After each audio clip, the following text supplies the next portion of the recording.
Bom dia, queridos irmãos e irmãs, um excelente domingo a todos.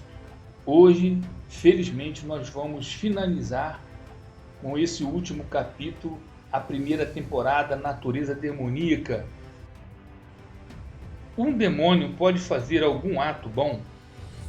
O demônio não está sempre fazendo mal, muitas vezes simplesmente pensa. E nisso não realiza mal algum, é um mero ato de sua natureza. Aliás, o demônio não pode fazer atos morais sobrenaturais, ou seja, não pode fazer um ato de caridade, de arrependimento sobrenatural, de glorificação sincera a Deus, etc. Pois para tais atos se necessita de uma graça sobrenatural. Pode glorificar a Deus, porém à força, não porque queira fazê-lo. Pode arrepender-se de ter se afastado de Deus, mas sem pedir perdão, repelindo somente o mal que lhe sobreveio dessa ação, sem a dor de ter ofendido a Deus. E assim, com sua inteligência e sua vontade, é capaz de fazer muitos outros atos naturais. Entretanto, o demônio nunca mostrará a mínima compaixão nem a menor ato de amor. Seu coração somente odeia, é insensível ao sofrimento dos demais. O demônio pode experimentar algum prazer? O demônio não sente com nenhum dos nossos 5 sentidos. Sente somente com sua inteligência e sua vontade. Só goza com a sua inteligência e a sua vontade. Pode parecer pouca coisa, mas não é. Os prazeres intelectuais podem ser tão variados quanto os dos nossos 5 sentidos. Na realidade, são muito mais variados. O gozo que nos proporciona uma ópera, uma sinfonia, uma partida de xadrez ou um livro são prazeres eminentemente espirituais, uma vez que essa informação penetra em nosso espírito por meio de aparências sensíveis.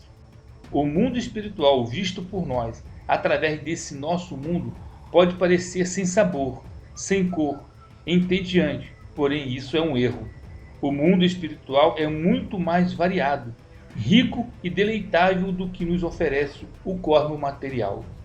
Os demônios gozam dos prazeres, pois suas duas potências espirituais, conhecimento e vontade, estão intactas.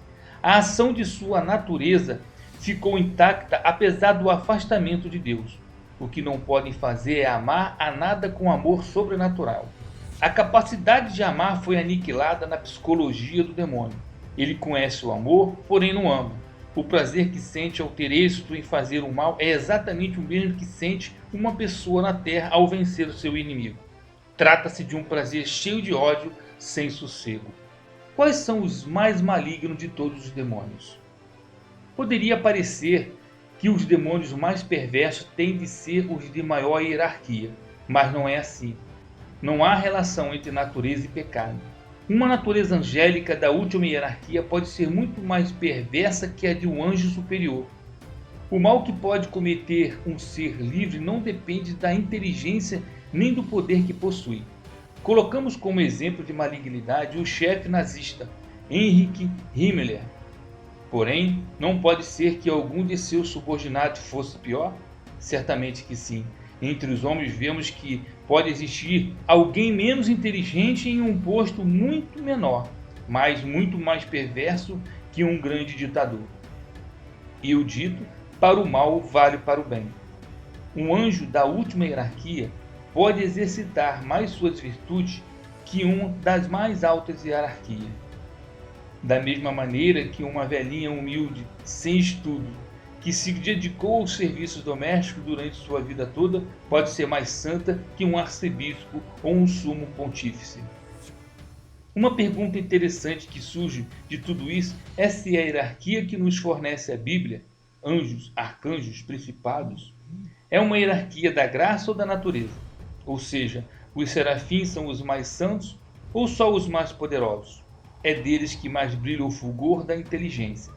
Considero que se trata de uma hierarquia segundo a natureza, pois as descrições visuais dos 4 viventes ao redor do Cordeiro, os anjos de maior hierarquia, transmitem a impressão de poder e conhecimento tal qual os nomes das 9 hierarquias. Os nomes de principado ou potestade, para citar 2 exemplos, indicam mais poder. Além disso, é mais simples fazer hierarquia da natureza do que da graça.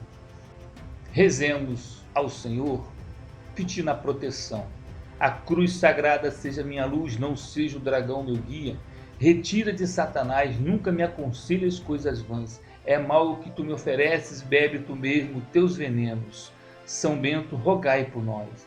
Levanta-se Deus pela intercessão da bem-aventurada Virgem Maria, de São Miguel Arcanjo e de toda a milícia celeste, e sejam dispersos seus inimigos e fuja sua face de todos que vos odeiam. O Senhor esteja convosco, Ele está no meio de nós. Através da intercessão da bem-aventurada Virgem Maria, de São Miguel Arcanjo e de toda a milícia celeste, abençoe-vos Deus Todo-Poderoso, Pai, Filho e Espírito Santo. Amém. Glorificai a Deus com o testemunho de vossas vidas.